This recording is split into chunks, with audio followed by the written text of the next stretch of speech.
all corners of the globe to your ears, it's the Midnight Movie Cowboys. Sometimes informative, sometimes controversial, but always unpredictable. It's the Midnight Movie Cowboys podcast with your hosts, Hunter, John, and Stu.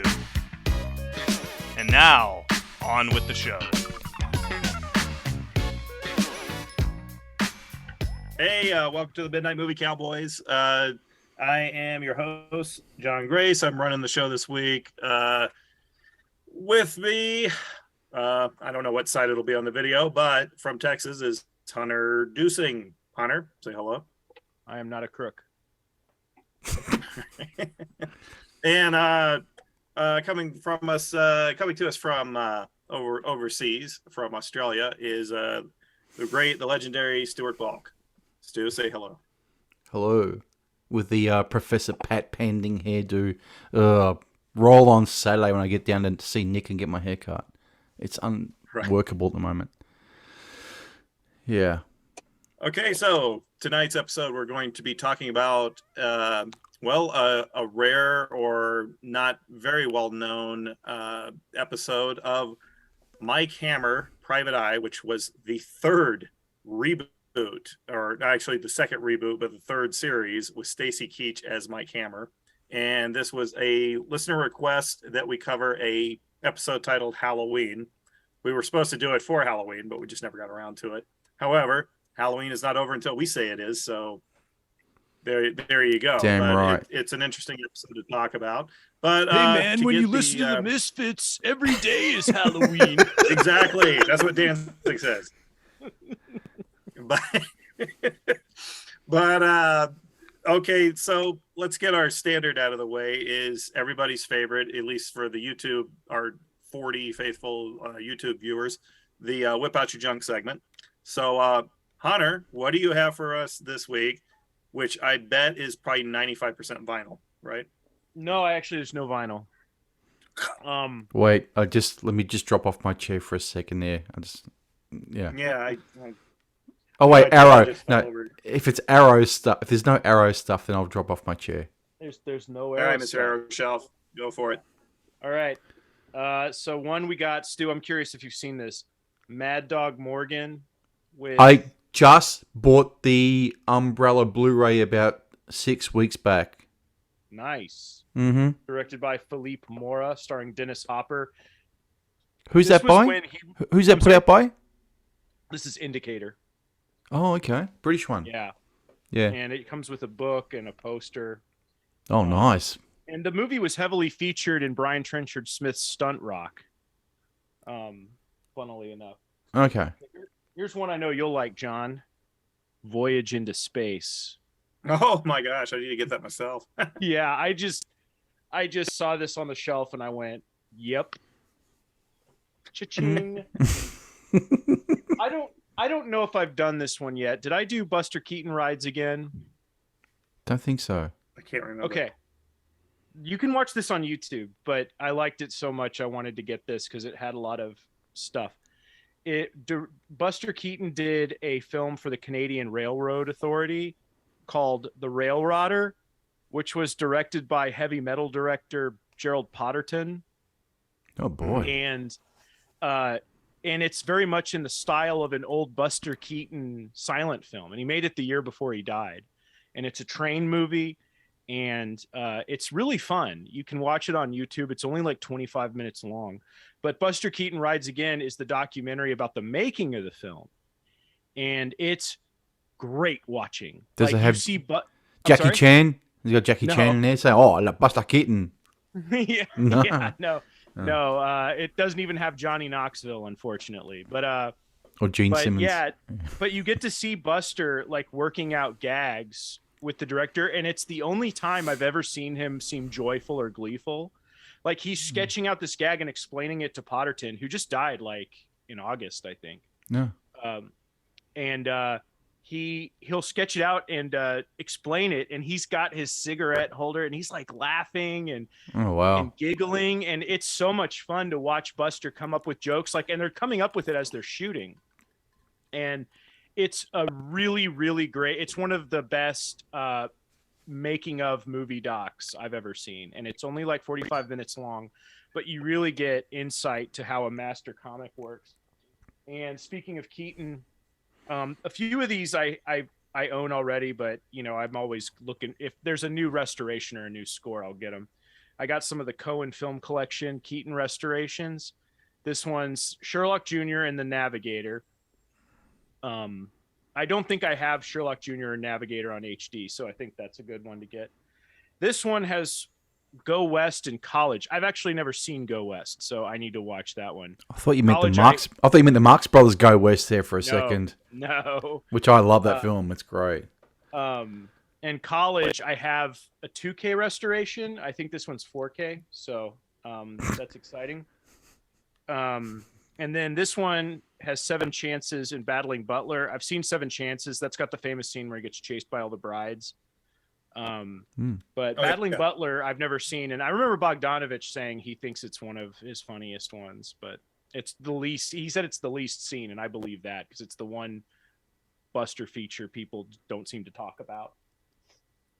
I don't know if I did this one on the last show, but I'll bring it up anyway for John's take. I saw this and I was like, boy, this is a movie. I was looking for it a couple years ago, and I think it was totally out of print, but it just came out on 4K. The Last Detail with Jack Nicholson. Oh, wow. This is a movie that I remember seeing and thinking it was really, really good. And no one, it's a 70s film that seems to have disappeared from the conversation. Wasn't that that was in the box set that had Head, the Monkeys film Head, and that wasn't in there?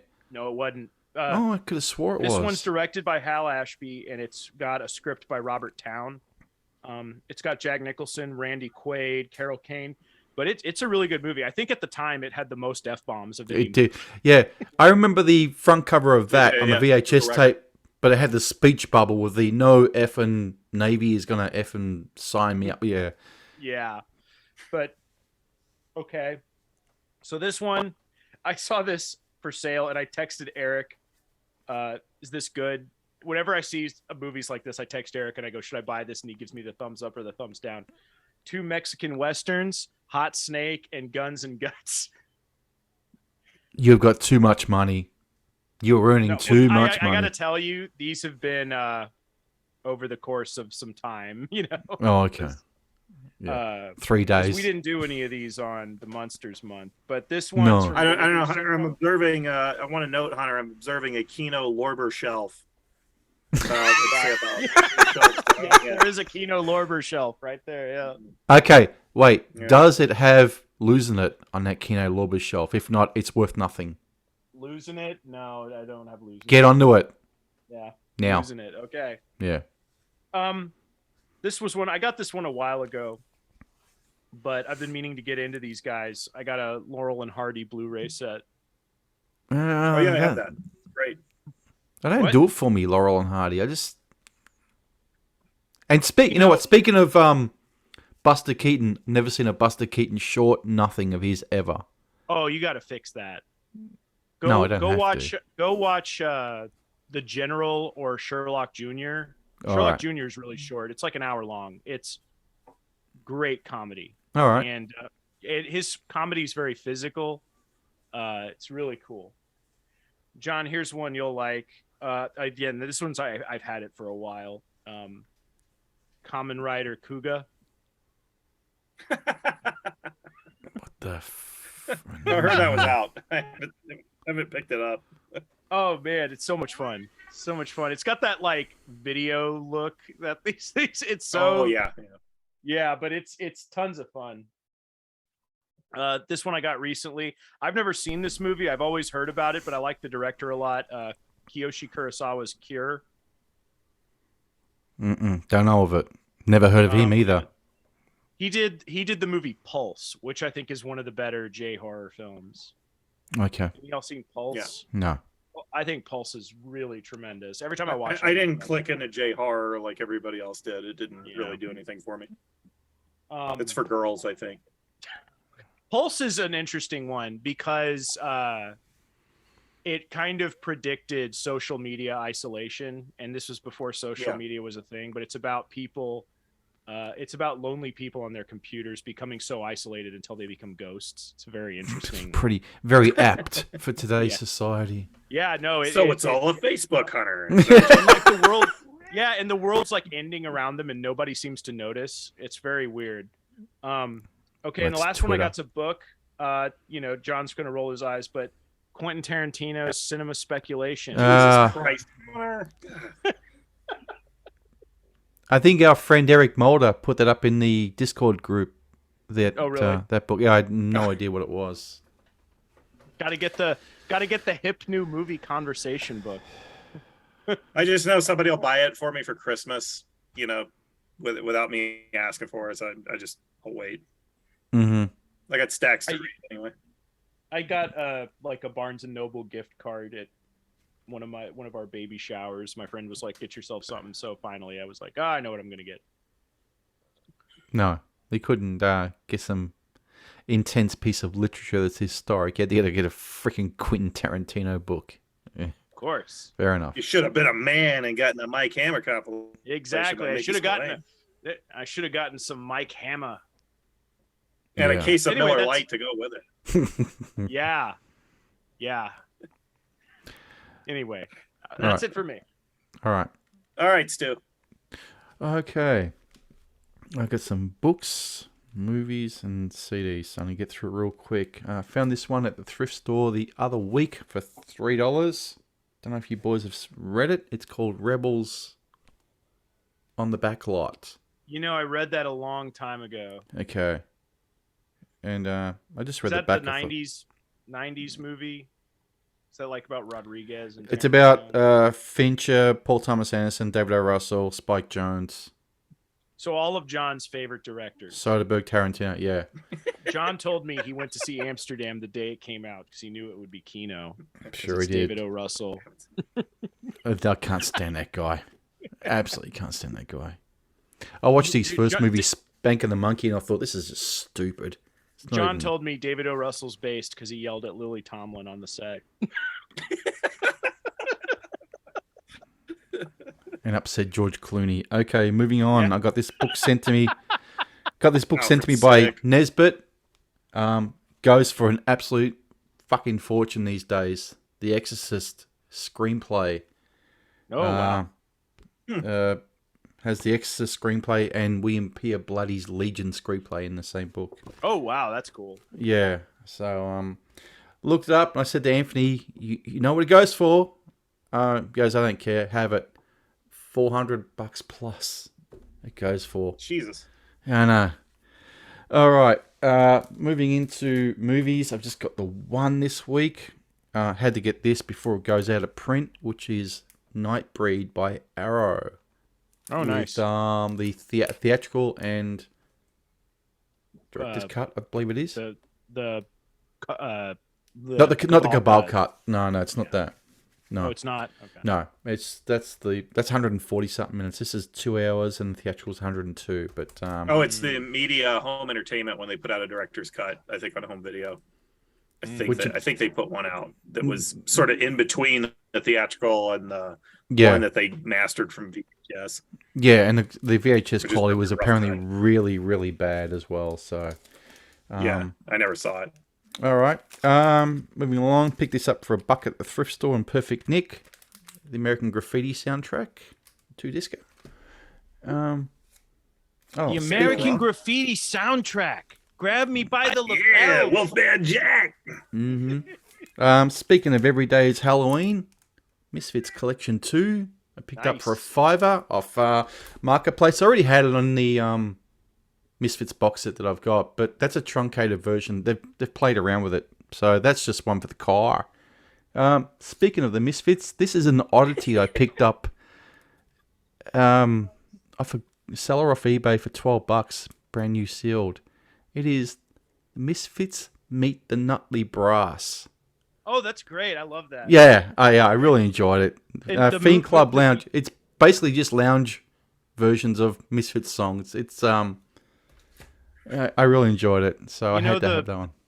the movie Hot Rod used one of the songs off of that. Oh, did it? I've not seen it. Yeah, they used the cover of Skulls when Rod does the jump. When he does the big jump when he's flying through the air. That's their cover of Skulls playing.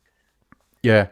And anyway, getting into the last one, bought this off a seller off eBay. He had it at a starting price of $15 for bids. I made him an offer. I said, look, $15. I can come pick it up because you're in Melbourne. I can come pick it up in an hour. He goes, okay, no worries. Went to his house, picked it up. He must have had 2 copies because as soon as I bought it, he's recognized what it goes for and put the next one up at $80. This band's hard to get. Deadbolt, Tiki Man. Deadbolt is the hardest. Guys. Yeah, they are the hardest to find next to Messer Chops, but they're Russian, so this stuff's gonna be impossible to find. Deadbolt CDs go for a fortune everywhere. So for $15, I had to get it. Slowly getting up that Deadbolt collection. I just got another one sent to Anthony's house from a seller in the UK for under $20. So I'll get them all in the end. Wow.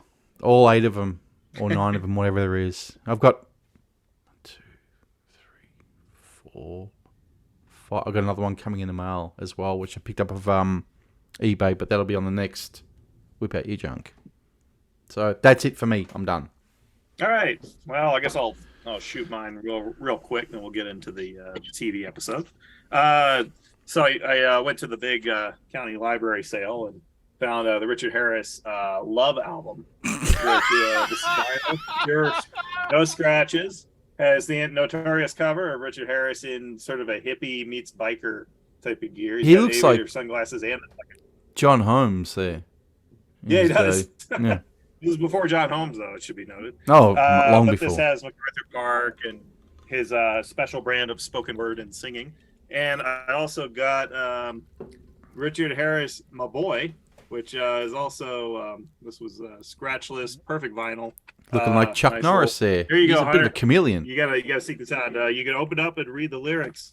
Sweet. Well, you're gonna need them with Richard Harris. Yeah. I've been playing them this week really loud, and the wife's yelling at me. You old fuck. So. Seriously, who cranks Richard Harris albums? This is edgy these days, too. There's no edginess to liking punk rock or metal these days. It's like now it's really... He's going to get the Harry Dean Stanton record next.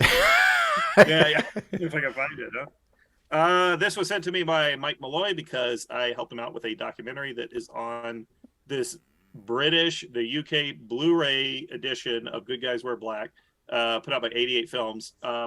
It includes a documentary about Norris's early career, and I think it's the first documentary ever done about the early stage of his film career, which is a pretty interesting story. And Mike Malloy produced this for 88 Films and hosted it, and he used some of my magazines and information in the documentary, so I ended up with a nice spare copy. But it's worth getting if you're... I think it's not on the Kino Lorber edition for whatever reason. It's only on the 88 Films. It is worth grabbing, I think, for that. If you don't have the Kino Lorber edition and you have a nice little holy hand grenade Blu-ray player that can play anything from around the world, get the UK edition. It's totally worth it if you have any love for the film, which I think is actually a pretty decent flick. And otherwise, I don't know if I've shown this before, but it is the Pentangle complete album box set.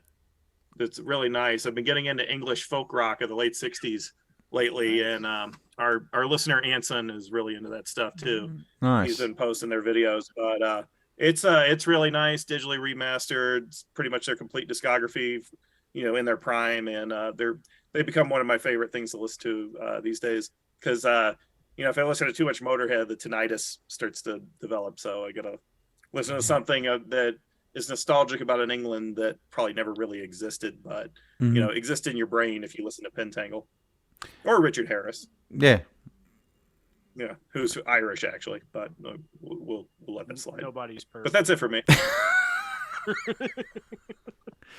Yeah. All right, that's it. That's it. Yep. All right. Okay, let's get on to the main thrust of the program. Fez, you yelling enough? Okay.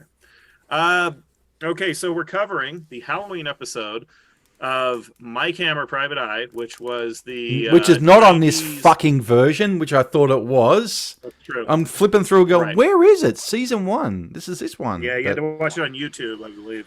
Yeah. Send you the Yeah. link. So the by the way, you can watch a show on Tubi and I think Freevee and YouTube, and it's available in those outlets. There is a DVD set, however, it goes for like $200 in America. I just checked on Amazon. So Is that the full disc one? For like $5. John, is that the full Yeah, disc it's a one? 4-disc one. Yeah, and it's there's a seller here. There's a seller here selling it for 65 Australian, free postage. I'm going to throw an offer of 40 and see if they bite. If they do, I'm going to take it because it would be worth it. Yeah. I used to own it, but sold it for whatever reason because I wanted to keep my DVD collection small. Yeah, this is back when I had 60 DVDs, you know. But and you were streamlining stuff at 60 DVDs. That's insane. Fucking hell. Imagine that. Can you believe it? Well, I didn't think I'd ever buy a house, so. So okay, this aired according to this November 2nd, 1997. So, my God, it's kind of an anniversary here. It is, yeah. And they didn't even get to air it around Halloween in syndicated markets. 25th anniversary today. There you go. Right. Unbelievable. What an amazing coincidence. I didn't even check that out. But anyway, what they did was as those who have we've done like one episode on Mickey Spillane's My Camera, I believe, right? With Stacy Keach. Mm-hmm. Okay. So the show was very successful on CBS, but Keach got into some legal trouble, and so its ratings kind of, I think, nosedived a bit. They brought it back and as the new My Camera, and then made them. I think they did some TV movies and did some tougher, grimmer episodes. It wasn't as fun as the first incarnation of Mickey Spillane's My Camera. So they brought it back in syndication in the 90s with a new series, much lower budget. However, it's a lot sleazier because for those around the world who may or may not already know this, in the 90s, there was this real boom in syndicated action TV because Baywatch was this huge hit like around the world. So it showed there was a market for first run syndicated entertainment. Baywatch originally ran on NBC for like a couple of seasons, was canceled, but they somehow were doing so well in foreign markets, they were able to clear a syndicated market. And so local stations would air this, and they got great ratings for Baywatch. And Star Trek The Next Generation got outstanding ratings, often better ratings than network shows. So John, yeah. It's because tits sell. It doesn't matter. Yeah, that's all around the world. It doesn't matter. Yeah, I know. It's true. It's universal language. Mm-hmm. So you had Hercules with Kevin Sorbo. Then you had the Xena thing, which, you know, people forget that those shows actually were filled with scantily clad women. You know, that was a big ratings getter. Like you watch an old Hercules, you'd be surprised that he's always going to run into a harem where, you know, you got dancing girls and stuff. They had to put things like that in there. Xena was kind of like that before it got picked up on by the lesbians, and then they kind of started pandering to them. However, so what they did was they brought back My Camera Private Eye, which was a new version of the Stacy Keach show, with Stacy Keach still playing My Camera. They replaced the Velda actress Lindsay Bloom with Shannon Worry, who was the queen of erotic straight-to-video movies. They have Robert Conrad's son, Shane Conrad, playing Nick Farrell, who is not in the Spillane novels, and I guess he was sort of brought in as to be sort of I don't know, maybe a romantic foil for Velda, because Shannon Worry is too young to be flirting with Stacy Keach, because he's got to be, you know, flirt with all these women around who act like he's, you know, Cary Grant or Roger Moore or whatever in a James Never Bond bothered movie. Tom Selleck in Magnum. Yeah, sort of like that. Did he get hit on by women in Magnum? Are you kidding Really me? often? Are you kidding? Yeah, I don't know. I had never really watched it. I've seen a few Magnums in my lifetime. It's not a favorite of mine. So what they did was they're a lot sleazier. By the way, they did replace Don Stroud with Peter Jason, who you've probably seen in some John Carpenter movies. You'd recognize him as soon as you watch it. What they did was they bumped up the sleaze and the violence. It's a much cheaper show because it doesn't have that network budget, but they just kind of make up for it by doing the more suggestive, almost pre-Sin City type of Like there's a finale in here where you get kind of a bondage imagery that you wouldn't get on the network version of the show. There was like kind of thong type stuff going on. I was going, there was some thong action. Hey. Yeah, I was like this. Yeah, they did. More. They cast some like, good-looking model actresses. They had her facing away. You'll get an eyeful. But so this episode was supposed to air around Halloween. It aired November 2nd. It's set during Halloween. You have sort of a cult killer who is he's in prison. He's obviously based on Charles Manson. You have you know who he is? Satanic ritual. John, you know who that guy is? That is, I forgot his character's name, but he is in the Porky's movies. Cyril O'Reilly is the actor, but I forgot who he plays. But yeah, he's a Manson type guy named Corey. Halloween Ends. Boy, did they really nick that one, you reckon?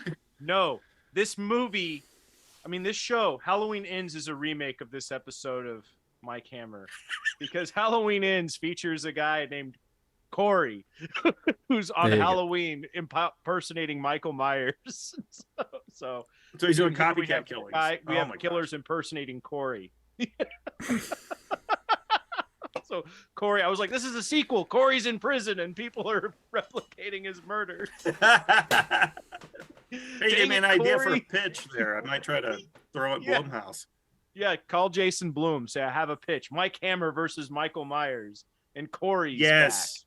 We'll dust off Stacy Keach, bring him in, get him a good stunt double. But of course they have the Vincent Bugliosi type of lawyer who's turned his experience of the case into a bestseller, and they make all these references to a pop culture world that they've created that we don't really know about. We have to be informed by. And there's not much of a mystery to it, even though it is a mystery, but any experienced viewer of these type of shows will figure out who it is. You can tell by the acting style. It just gives it away every time. I call it the Matt Houston solution, because if you watched any episode of first season Matt Houston with Lee Horsley, you could always figure out who the killer was by the way the actor was overacting when he was confronted by Matt Houston. So it's just that you takes a bit of thinking to who it is. I can't say I actually picked who it was. It's not British mystery quality, No. It's not Poirot. No. So we get Mike flirting with some of the former Manson girls. Corey girls. Corey's Angels.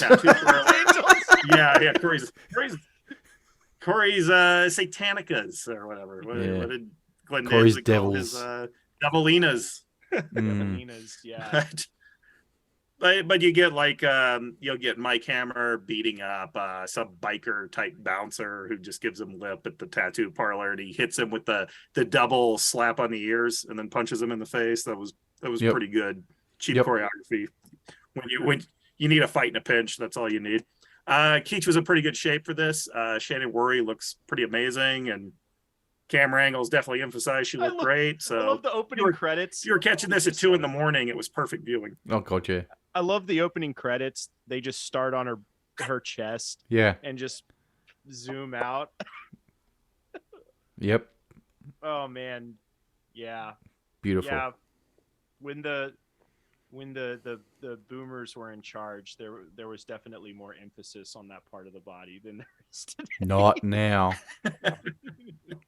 Could you imagine a Kevin Smith directed Mike Hammer episode? It'd be atrocious. Well, Mike Hammer would get killed and apologize to all the women he's wronged first before he died, and then his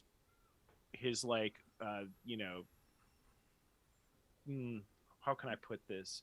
His daughter, who's been to college, would take his place.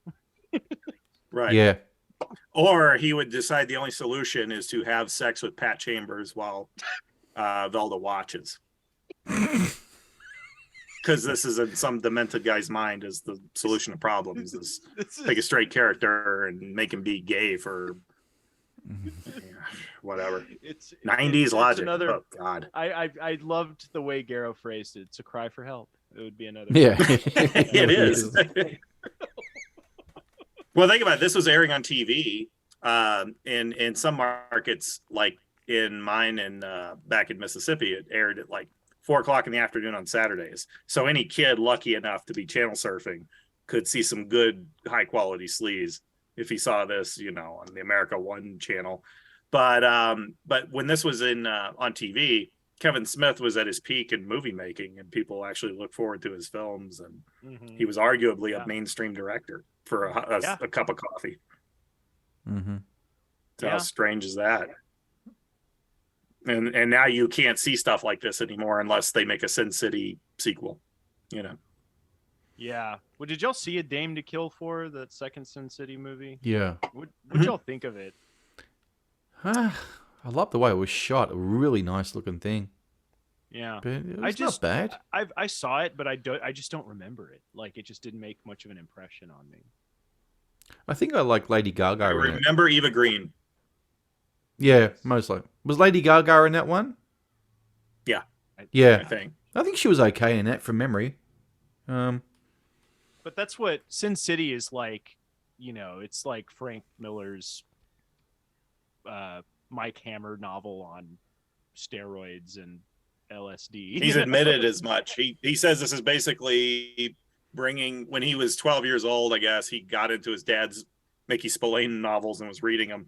And this was the type of comic book he wanted to read when he was 13 or whatever, reading Mike Hammer. I've got that second Sin City on 3D Blu-ray and watched it in 3D. Yeah. Oh, it was dirt cheap. It was less than $10, so why not? But it was a bit of a flop, but I don't the think most R-rated movie I think I saw that year. Mm-hmm. Because it didn't really capture the energy of the first one. Because the first one at least moves really well. That one moves kind of slow, from what I remember. Yeah, the first one was really exciting because it was kind of the first time, when Star Wars Attack of the Clones came out, it was shot basically like George Lucas was just putting the actors on green screens and shooting it, and he shot it all digitally, right? But that's George Lucas. You kind of go like he's got an army of it. He's got his own world, where he can just say, I want this, and it'll be on his desk in the morning. And no one questions it. When Rodriguez made Sin City, that's when I kind of went, oh, this is what you can do, because that was a digitally created world, but it was simple and it was stark and it seemed like it was low budget, but still like well done. And I remember thinking, oh, the possibilities for this are huge. I think Robert Rodriguez was kind of the first director to take what Lucas was doing and apply it in a low budget way, in a way that was quality. Well, he was doing it more even before that with the third Spy Kids film. That was in 3D. He did it with he did it with Spy Kids, although I think those movies were kind of an eyesore while Sin City wasn't, Yeah. And also, and when he made Once Upon a Time in Mexico, he shot that all digitally. Even though it wasn't all done on green screen. Yeah. He was doing a mainstream film digitally, which was, that was when that was edgy to do that, I guess. I mean, people had done it before, but I still like that one, that Once Upon a Time in Mexico. I enjoy that film. I like it because the plot is completely incomprehensible and it doesn't matter because it's just all about aesthetics and one-liners and looking cool, smoking cigarettes. And look at Johnny Depp's mechanical hand. Oh, that's awesome. But it's just when I remember watching it and going, I have no clue what that was about. But that's the way a lot of spaghetti westerns are. It's like, what's the plot? I don't know. Who cares? The guy looked cool while he shot people. That's all I want. Yeah. Yeah. But Sin City moved really well. I think he showed you could make an energetic movie in CGI and create the surroundings and everything. You didn't have to act like the actors stand there and talk and these puppet monster shit things like in Star Wars would come around and they'd react to them and it just looked phony. Like Sin City had fight scenes and action scenes and it looked good basically. Like it was actually exciting to watch. The most interesting character, best character in Sin City was Elijah Wood. For me, he's one. Yeah. Yeah, it was fun to watch Frodo Baggins eat people. Mm-hmm. Yeah. And Yeah, then that was a stacked Mickey cast. Rourke with the Mike Hammer jaw prosthetic to make him look Oh, like the yeah. Mike Hammer of the books. I Yeah, remember Mafia. Marv. Quentin Tarantino going, you know, Mickey Rourke, he just looks like, you know, he just looks Right. like he was birthed by Frank Miller. Cocaine. But the Remember, the I was gonna say, remember Robert Rodriguez like brought him in to direct a scene to like try to sell him on shooting digitally, and he directed, I think, the scene where Clive Owen's talking to Benicio del Toro's corpse. Yeah. that bring me to the head of Alfredo Garcia knockoff stuff, basically. Yeah. Oh yeah. Absolutely. Yeah. Right. Well, the I should reference it because I know we have people listening who don't quite get it, but Mickey Spillane's paperbacks in the 50s were huge seller. They were I think he was the number one selling fiction writer of the 1950s, and he pretty much created the paperback market. But the paperbacks had the sleaziest covers even for the 50s. I mean, even now for today, I don't even think you could do those covers on editions. But you'd always have a gun. You'd have a near nude woman in jeopardy or looking seductive, and they sold like crazy. And 12-year-old boys read these. And so I think it might be better for society if young boys read Mickey Spillane instead of J.K. Rowling. Young boys don't read. We might get a tougher generation. Yes, but please. They don't read. Don't. Yeah, the Harry Potter crap and all that. You know. Yeah. Yeah, it's we've seen the social effects of this, guys. We can't. Teenagers do not have the attention span to read a book unless they are forced to in school. To pick up a book. That's sad. To pick up this good one and read it. That's a screenplay, but it's a book. Right. No, too many pages. I can't read it. Yeah. What are you going to do? We're getting to a point where kids won't watch movies. They think movies are going to be too long. I think the short form video stuff like TikTok has really wrecked attention spans. Because I remember when Vine came out, I got on Vine, and I was going, "Oh wow, there's all these little creative things people are doing." Like it was pretty exciting. And then I noticed like I had zero. I noticed watching movies was torturous. After I got on Vine, and so I was like, I have to not. I can't use this hell site anymore. It's killing me. So I That's because no movies had you mimicking a line from Predator and Jackie sitting on the bed behind you, saying, "Get to the chopper." Get to the chopper. And I remember going, I remember holding Jackie and going, "Remember when I said I'd let you live? I lied." And then oh, Jackie. Man, I can't believe you remember that. Oh yeah. It's just Jackie on the bed like this. Just piss myself laughing. So, what did you, Hunter? What did you think of watching this? I think this is probably the first time you watched a Stacy Keach, My Camera. Yeah, episode, I think I saw one of the movies a long time ago. Yeah, but this was my first time seeing this show, and I liked it. It was kind of the sort of sleazy, lurid '90s TV that I wasn't allowed to watch around this time. But I like Stacy as Mike Hammer. He's cool. Oh yeah. My first exposure to Hammer was Ralph Meeker playing the part in Kiss Me Deadly, which I always loved. I know the people who made that movie hate Mike Hammer, but sorry, you can't make Mike Hammer not cool. No. Yeah, it's a backfire effect with that movie. Yeah, they were trying like screw those commies, break his opera records. I don't care. Yeah, exactly. It's like, he's a bully. Oh well, sorry. He's bullying commies. Ooh, whoa. He's bullying. I'm sorry, he's bullying so people that are terrible. So fine with me. Yeah. But I love the. It's kind of like, what it reminds me of watching. It's like watching Forever Night or something, which we've been threatening to do a show on, where it's got that video. We still got to do that episode, Hunter. We got to do the big Forever Night. We got to do a Forever Night episode.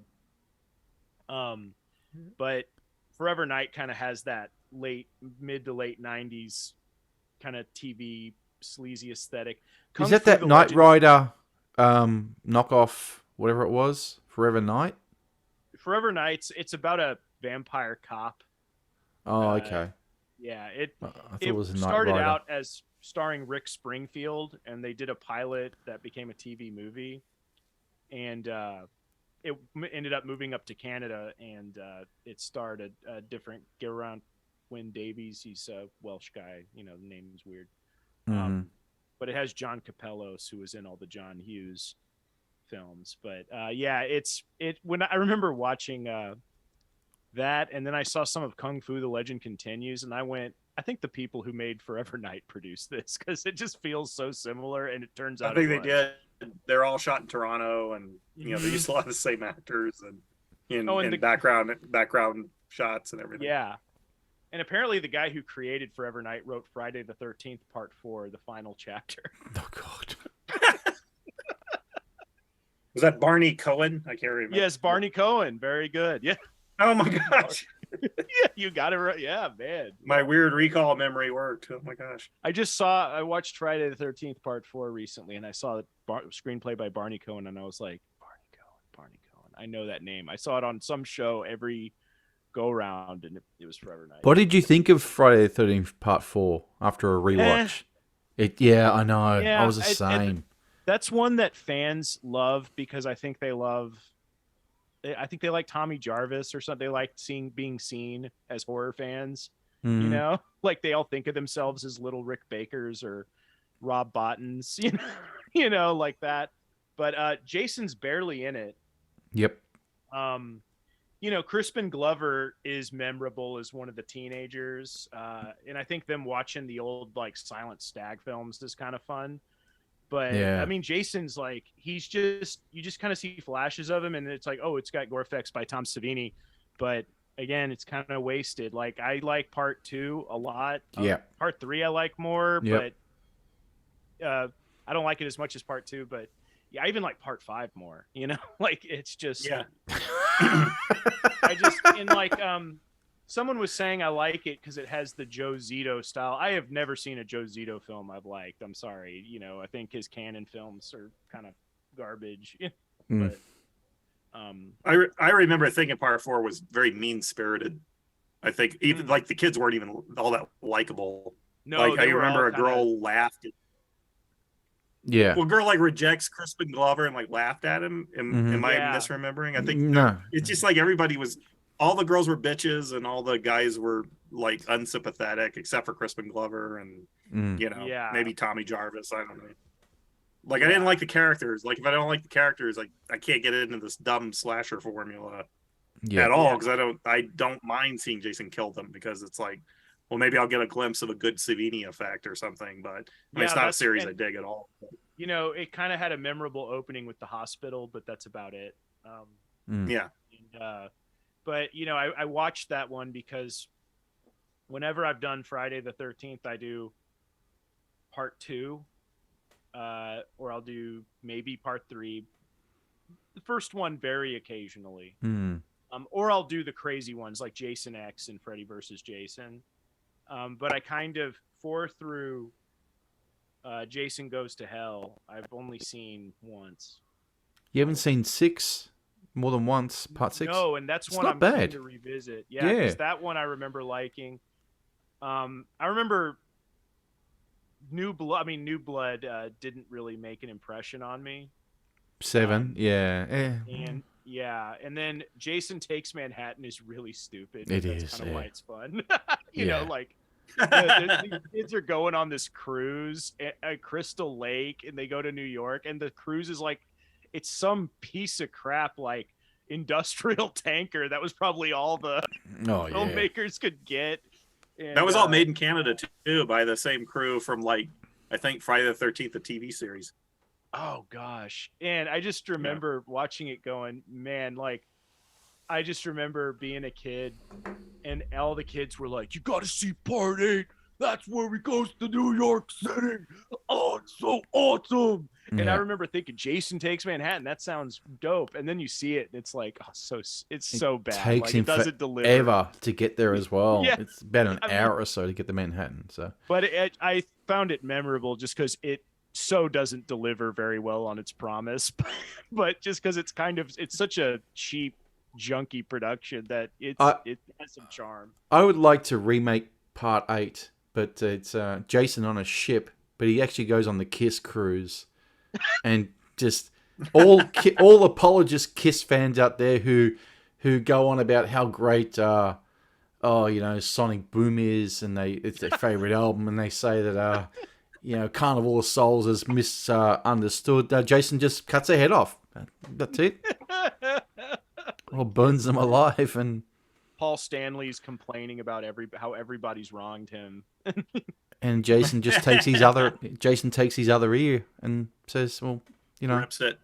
Shit happens." I think the only person the Tom Jason doesn't Savini kill, effect, and just pulls it, and the only person he doesn't kill ear. is the only person he doesn't kill is Gene Simmons. He's like, "You're all right." He just gives Gene that, and Gene's because that's the one everybody would want to see die, and it would just be funny if he didn't kill him. Actually, Gene sets up Jason. He pays him a lot of money and promises to resurrect Camp Crystal Lake, and says, "Just get rid of the others." He peels off Tommy Thayer's face and puts an Ace Frehley mask on.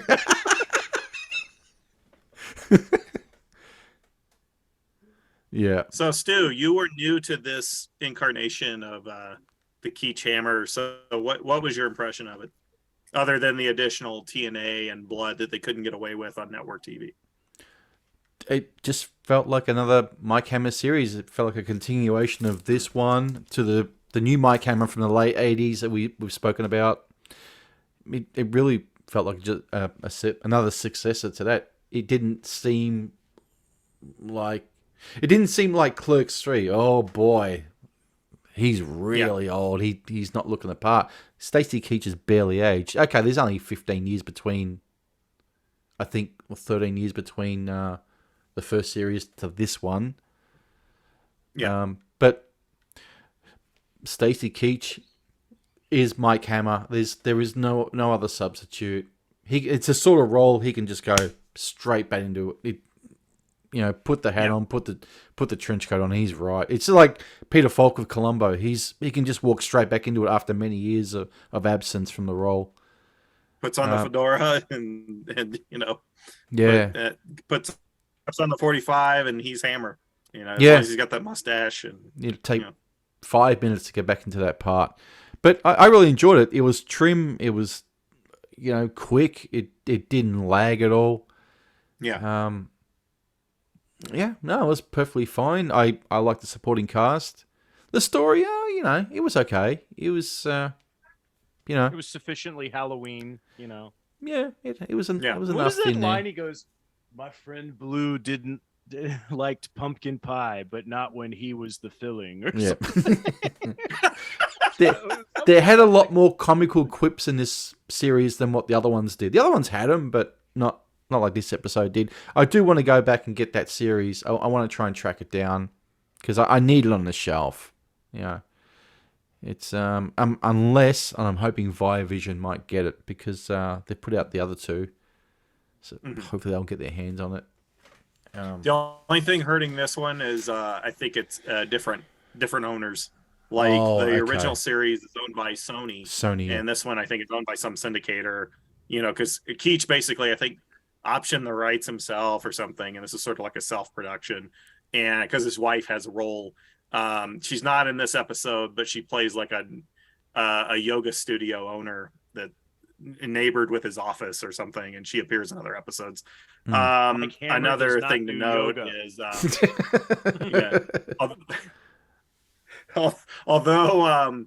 however, he didn't direct this episode, but Graydon Clark, I believe, directed a number of episodes in the series. Nice. Yes. Friend of the show. Mr. Wacko Graydon Clark. Yeah. Mr. Joysticks Graydon Clark. He directed Black Shampoo, so he could do this sort of thing pretty easily, I think. Yeah. And that was the one thing I noticed is, they could definitely get away with a lot more than they could on CBS. Because, every girl that you see, she will be scantily clad at one time or another on that show. You're going to get what you want. So, I was actually, it was basically, I was glad you explained the Yeah, go ahead. syndication thing, because Mhm.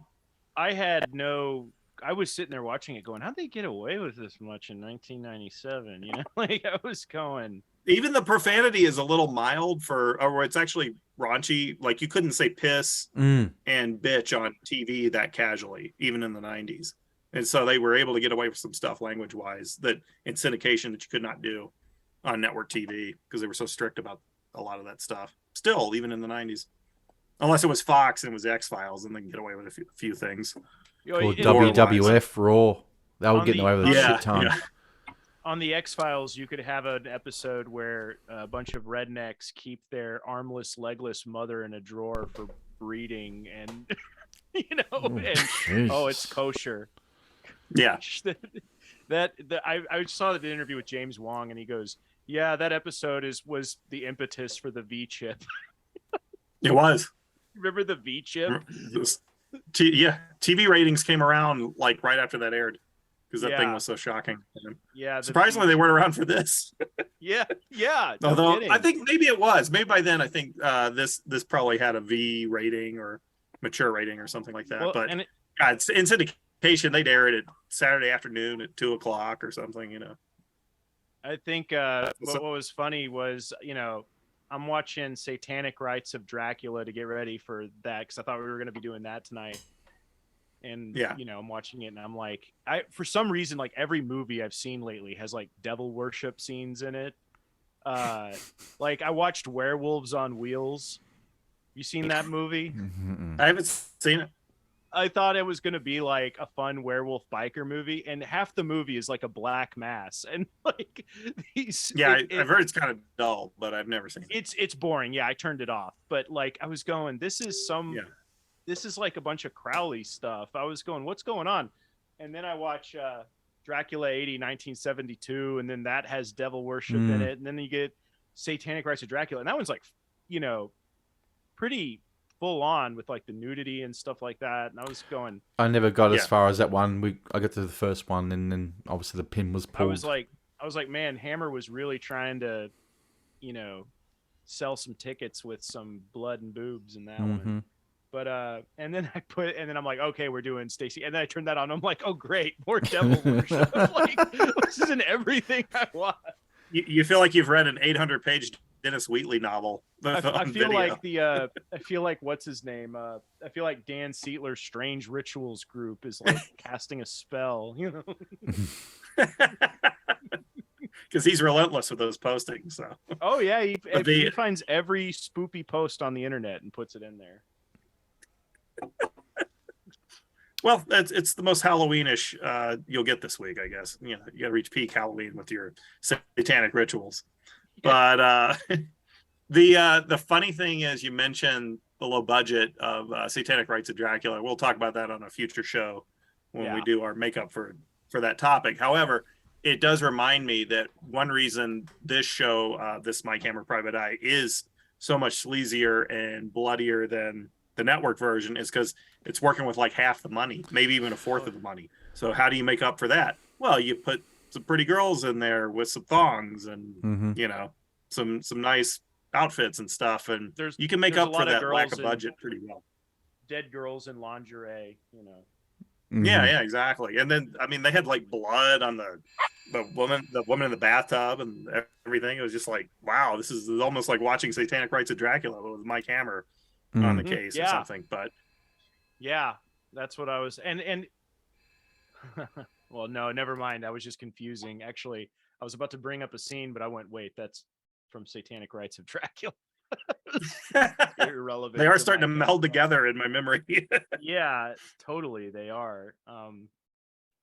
But no, remember, Hunter, one had the Page 6 girls doing scenes, and the other has the Playboy models doing. There's a difference.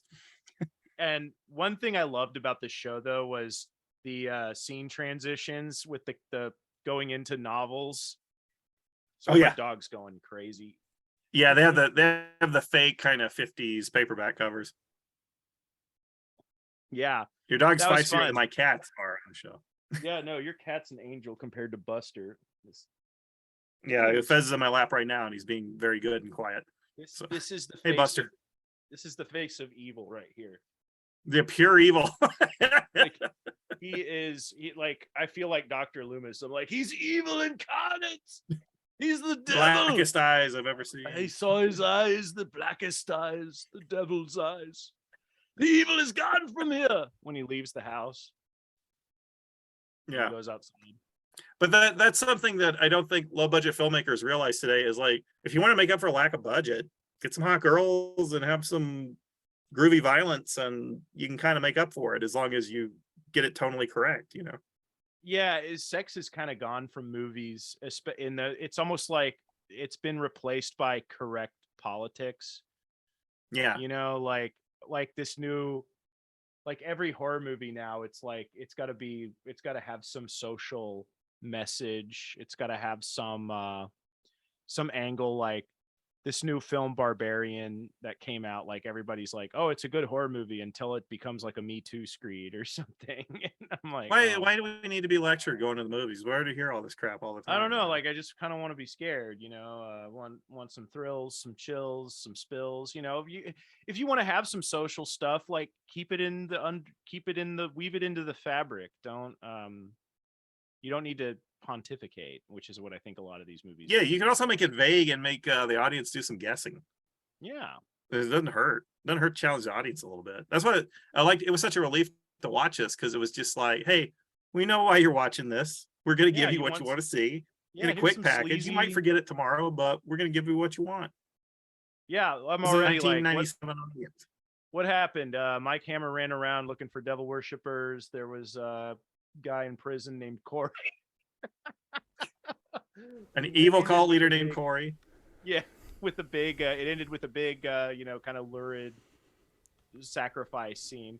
And I just remember the dude who was going to be sacrificed just kind of getting up off the table, and I'm like, Robert Conrad's son. I was about to get sacrificed to the Dark One. I'm just going to get up off this altar now. I'm just going to get, like, he just kind of gets up. Yeah, what was holding it back? Yeah, just, all right. Guess I'm not getting sacrificed. Yeah, not getting any of the other either. Right. Yeah. Mm-hmm. But I thought it was a pretty fun 42 minutes, whatever the hell it was. And it's like, you can't go wrong with it, really. It wasn't the sort of Mike Hammer where you watch the guy, well, it's a real step down from the other two seasons. It was just a continuation. Yeah. Yeah, just the with just a different Velda, and that's about it. And I also appreciate seeing a guy like Stacy Keach being a ladies' man. I appreciate that.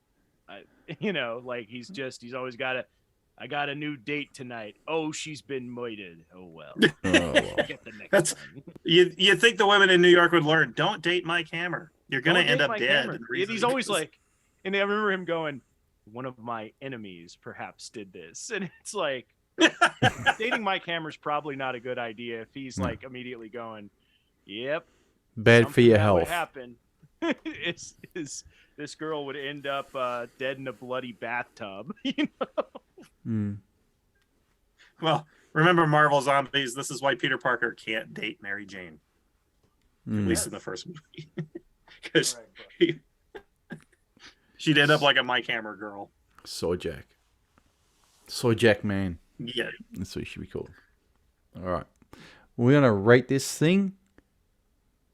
Yeah, sure. Go ahead, Stu. Yeah. All right, I am going to give it a 6.5. Enjoyed it. It was just more Mike Hammer that I've got to track down and find to have on the shelf. But no, thoroughly enjoyed it. Recommend it. Hunter? I'll give it a 6. I think it's perfectly solid. It's the type of stuff that we should have plenty of these days, but don't. But there's always YouTube. Yeah. Yeah, there's even Netflix shows you think they could do something this fun, and they never do. Yeah. They couldn't do Mike Hammer now because there's nobody who could do Mike Hammer. There's no one out there.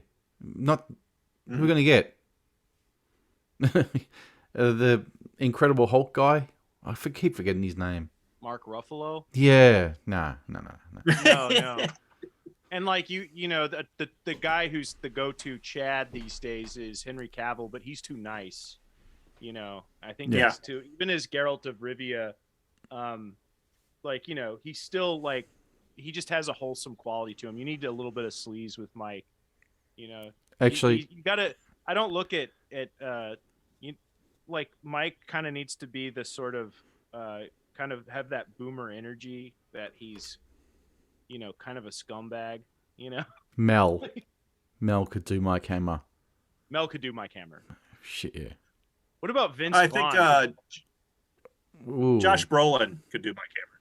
Josh Brolin could, yeah. Yeah, that's a good call. Do you think Vince Vaughn could pull it off? If he get in shape, Yeah, he seems to have a problem with that. But yeah. maybe he'd have to hold back the swingers personality. He'd have to be like he was in the Zoller films. Russell Yeah, I was Crowe. gonna say like Brawl and Cell Block 99 kind of showed us another side of him, you know. Yeah, if he could do that type of role straight, then yeah, maybe. Yeah, I think he could. You could believe like the women hitting on him and stuff, and him making some one-liner that like Stacy Keach makes him show. And he's got enough of like, he does kind of have like a face with a personality that can be kind of scummy. Yeah, you know. Yeah, right. So yeah, he could probably do it. He could probably pull it off. But I will give it a 6.5. I thought it was it's a fun continuation. It was actually better than when I watched it 15 years ago on DVD, because it didn't impress me that much, because I'm just looking at the cheapness and stuff. And remember, pop culture at the time wasn't so emasculated and chemically castrated the way it is now. So now watching something like this is like, holy mackerel! I really wasn't appreciating what this brought to the table. We had. Exactly. Don't know what you have till it's gone. Are you sorry that it's gone? That you got rid of the set, John? You sorry you got rid of it? What's that? The set. I wish I'd kept it. But you know, the picture quality wasn't that great. It was Tango Entertainment, and they had some pretty crappily mastered DVDs. So I might put it on my 75-inch screen and it'll be all artifacty and stuff. So there's always a chance somebody might re-release it, like a Mill Creek or one of those type of companies. Yeah. Actually, the guy who could have played Mike Hammer if he was still alive, I think he's gone, is the one who played Torello in Crime Story. Dennis Farina. Dennis Farina. He's a bit rough. I don't know, because he kind of broke in when he was middle-aged. So wait. I got it. Dennis Franz as Mike Hammer, huh? Dennis Franz. Dennis Franz should play the Continental Op, the Dashiell Hammett character that kind of inspired cats like Mike Hammer. Like he would be a great Continental dead, Op. isn't he? I don't know why they missed them. Oh, is he dead? Oh, well, maybe I'm pretty not then. sure he is. Dennis Franz is dead? Damn it. I think so. I don't think he is. Hold on. Let's find out. I would have thought he's probably just retired. No, he's still around. I'm thinking of what's his name? Dennis Farina's gone. Dennis Farina. That's who I'm thinking of. Yeah. I love Dennis Farina died kind of young. Barry Sonnenfeld said when he was talking to, he was like, Dennis, he goes, Dennis Farina used to be a cop, and he used to, and I said, and he was at some of these riots, like the DNC riots in Chicago or whatever. Yeah. And he goes, and I said, how many hippies did you beat up, Dennis? And he goes, I like you, Barry. I'm not going to tell you. I want us to have a good relationship. I hope it was a lot. Just a lot. Countless. He beat up every member of the Mamas and the Papas, I hope. Yes, wood shampoo. Scumbag Papa John Phillips. Go for him especially. Yeah. Yeah. What about Hulk Hogan as Mike Hammer? Huh? No? The Hulkster? No? Nah, not right. Come on. Got a little charm. I've never liked him and he never had a good, all of his vehicles for movies were terrible. He never had a good, he had some, he was supported in some decent movies like Rocky 3 and Gremlins 2, but like what movies was he doing? Suburban Commando, Mr. Nanny, that movie with David Johansen, it was the one where he was a babysitter. I can't remember the name of it. He did a syndicated Three Ninjas. Show. He did Three Ninjas. Thunder in Paradise. He was in Three Chris Ninjas Lemon. 4, High Noon at Mega Mountain. Mm-hmm. Yes, he was. With Lonnie Anderson. Mm-hmm. Santa with muscles. Santa with muscles. Yeah. But that Mr. Nanny, that's the one he did with David Johansen. Yeah. Mr. Nanny. Yeah, that was a piece of crap Home Alone ripoff. Eric and Shame I on you. Our Home Alone ripoffs episode. You know, if you go on YouTube and you type in Hulk Hogan, there's a lot of Hulk Hogan liar, Hulk Hogan, nobody likes him. Is he that disliked, really? Well, here's the thing. No matter what happens, Hulkster will always be a hero because he destroyed Gawker. Fucking oath. He removed the cancer that is Gawker from the world, and God bless him for it. Exactly. Yeah, that was the first time I liked him. Yeah, me too. I was like, oh. I said, okay, I'm down with Hulkamania. John's a converted Hulkamaniac after he fucking destroyed Gawker. That's right. I was all about the pythons after that. Taking my vitamins the same occurs. You're a real American. Man. That's funny. Yeah. All right, we'll wrap it up, and I think we'll call it a night for this one. And I'll stick around for a double dose of the Nes this week. We're a bit backed up with Anthony's piece of information he's got from the land of Britain. So, yep, double Nes this week. And anything else? No. Oh, go support our Ko-Fi donation page. Thank you to Cecil Birch and Trent Reynolds for their recurring payments for this week, or this month, I should say, but I'm saying for this week's episode. And go to Ko-Fi. Link is down below. Whether you're listening on the audio or watching on YouTube, there is a link for it there. And Jackie. Oh, this is Buster. Oh, Jesus! I can't tell you the microphone in a way. A twin? Looks like a damn twin. Buster's a lot more white than she is. Jackie's darker. He's a puppy. So he's a little crazy. Oh, feeling the love. Mm-hmm. Yeah. All right. He shows love through violence. That's how he expresses. That's his love language. He like ate Hunter's ear while Stu had walked away. So. Yeah, he was like. There you go. This is what people who don't watch the YouTube channel are missing out on, or embarrassing moments like this. Yeah. Until he goes for the Kino Lorber shelf and destroys those. It's like, get the fuck out of here, dog. Oh, yeah. Then let me tell you what this little jerk did. Are you ready? Goes up to the Criterion shelf, pulls off the out of print Third Man DVD. And chews up the cover.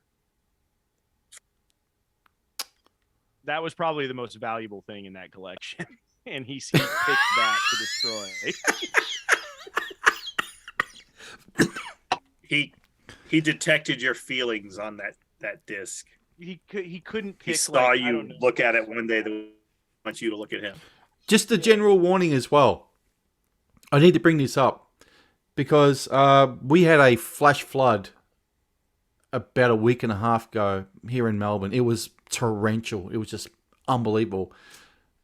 About a week and a half ago it was. And our garage got about an inch of water on the ground, which I didn't even know it was until the following day. I walked in and go, what the hell is that smell? I go, oh no, we got water in here again.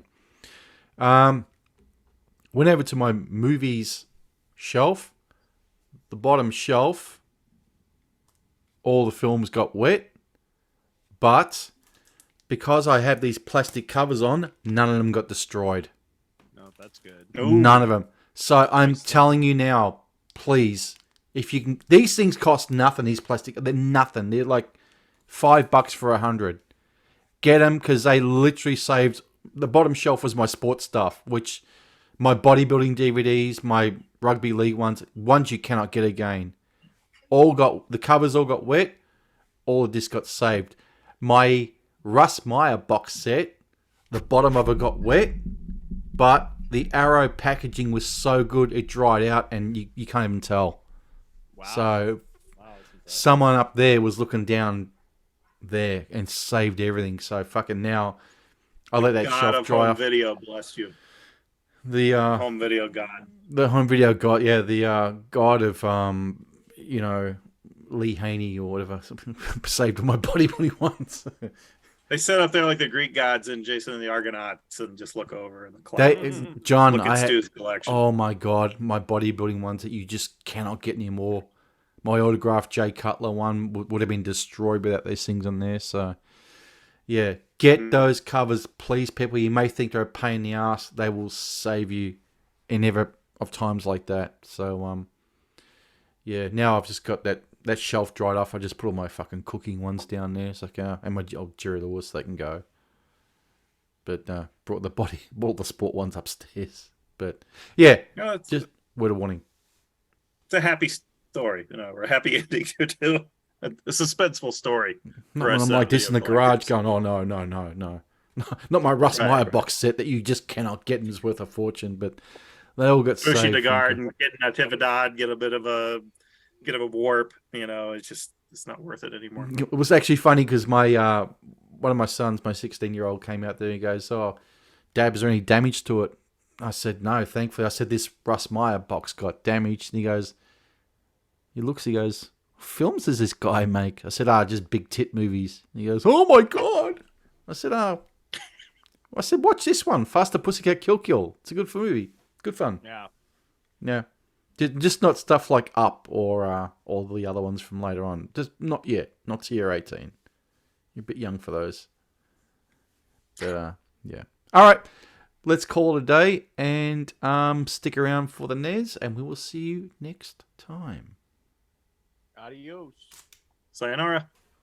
And now, it's time for Rue Britannia with your foreign correspondent, the Nes.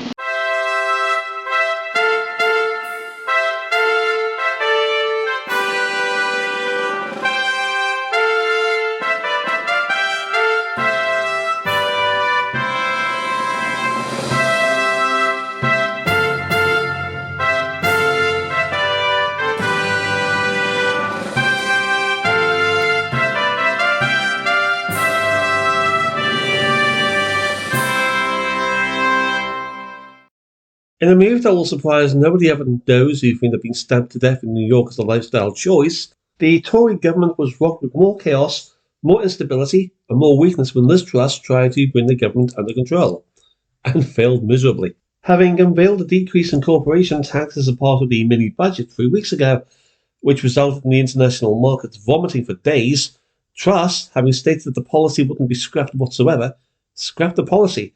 The markets managed to avoid having a stroke. She also decided to sack her Chancellor, her appointment, who'd been in the job merely for 2 months. For a Prime Minister who spent 3 years telling the London media that she was the new Margaret Thatcher, her credibility is effectively in tatters. Again, not bad for someone who'd actually been in the job for 2 months. Combined with her previous budgetary U-turn in terms of her tax decrease policy 2 weeks previously, Truss is now effectively in the danger zone. Hopelessly divided, frankly incapable of being led, her party is now effectively leading a push to formally get her removed.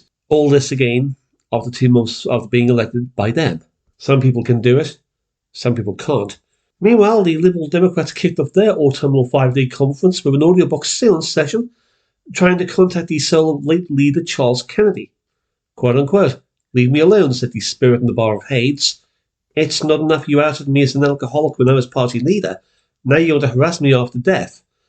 All 6 party members in the auditorium booed. The highlight as usual of this year's conference will consist of Lib Dem youth calling for the formal legalisation of illegal drugs. Same time every year as usual. Sport. And it's a case of who's a silly boy then for Manchester United player Mason Greenwood, who's just been arrested by Greater Manchester Police over a breach of his bail conditions. Greenwood has already been suspended by the club over a criminal investigation concerning allegations of rape and physical assault against his girlfriend back in the spring. Actually, I'm joking. When I say he's been arrested for breaching bail conditions, I forgot to mention after his arrest that he was formally charged with attempted rape, assault occasioning APH, and coercion. Personally, I just long for the good old days of the Heysel disaster, dogs running onto pitches, and fans behind you pissing down the back of your leg during games. Much missed. Further notes in passing, the National Television Awards were held last week as usual, basically consisting as usual of one bunch of twats giving awards to another bunch of twats. BBC persona Graham Norton defends cancel culture, then takes a hit from Twitter users who call for him to be cancelled for being gay and Irish, a flaw in the woke CRGT ideology. And finally, players in the Premier League resumed the policy of knee bending for the black immigrant community. That said, given the number of Premier League footballers currently on trial for rape, maybe perhaps frankly really they're just knee bending for the wrong thing. Pax. In a move that will surprise nobody other than those who still think Black Adam didn't go missing on its opening weekend, the Tory party went full Tonto again by A. presiding over the political death of Liz Truss, B. implementing an emergency winner-takes-all style three-day leadership election where the first candidate to pick up the support of 100 MPs wins a wooden spoon, namely the leadership, and C. a parliamentary party that will now rebel, destabilise and plot against the new leader as they did the previous four. As of recording, Shirley has dropped out, his boasting of having the numbers proving to be nothing more than an idle bluff, kind of like his career. The socialist Indian roof rider Rishi Sunak sits and waits whilst former swimming pool attendant and lifeguard Penny Mond struggles but refuses to give in. I think somewhere in the records there's a TV game show in all of this. You know, ITV, Saturday night, Anton Deck, 7 p.m, guest a Tory. Comedy, of a sort, and a transvestite stand-up comedian exposed his penis live on television last week. I say live on television, it was Channel 4, so nobody actually saw it. Jordan Gray, or maybe Jordan Gay, or maybe Jordana Gray, or maybe perhaps Jordana stroke Jordan something, took out his todger and struck a woke CRGT blow for, well, frankly, God alone knows just what exactly the piss-poor attempt by Channel 4 to revive Friday Live. Got even better, because he then proceeded to effectively play a keyboard with his penis. Remember, kids, it's still controversial to tell anti-woke CRGT jokes about other people on the basis of anything. Art. And the Luftwaffe's Super Nazi division was in London last week, throwing soup over Van Gogh's portrait, Sunflowers, at the National Gallery. Fortunately, the painting had a protective glass window, so no damage was done. Ecoloons later stated that the soup was minestrone, which evidently, frankly, is the equivalent to the idea of a woke CRGT message wrapped around a brick. Next week hits Cream of Tomato at Picasso's Guernica. Further notes in passing, Tony Blair has no platform at the Oxford Union, which begs the question just what exactly is the point of a university education. The BBC celebrates its centenary by pretending that Jimmy Savile and other in-house pedos didn't exist, and a woke CRGT contestant was voted off Strictly Come Dancing, in this case a woke CRGT fat lesbian. Evidently somewhat the fat lesbian woke CRGT bitch just simply wasn't fat lesbian enough. After all, the show was called Strictly Come Dancing, not Strictly Come Diabetic. Pax.